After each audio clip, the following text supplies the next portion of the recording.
யார பார்த்து? சிவபெருமான பார்த்து.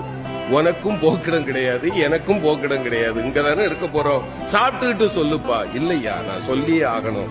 அந்த ஏழை சிரித்து கொண்டே சொன்னார், என்ன பெருசா சொல்லிட போற, நீ யார், அவ்வளவுதானே, நான் சொல்லவா, நீ பரம்பொருள், இங்கு கோயில் கொண்டிருக்கக்கூடிய காசி விஸ்வநாதன், நீ சரிதானப்பான்னா.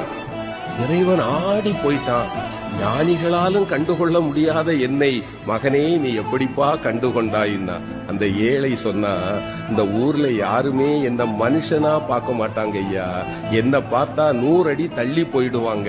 ஆனால் என்னைக்கு சமமாக அமர்ந்து அழுகி போன என் கையில் இருக்கிற உணவை கூட உண்பதற்கு ஒருவன் கையேந்துவான் என்றால் என் கருணை கடலே, உன்னை தவிர வேறு யாரால் ஐயா இது முடியும்? நீ என் முன்னே வந்து அமர்ந்த போதே நான் கண்டுகொண்டேன் நீ யார் என்று.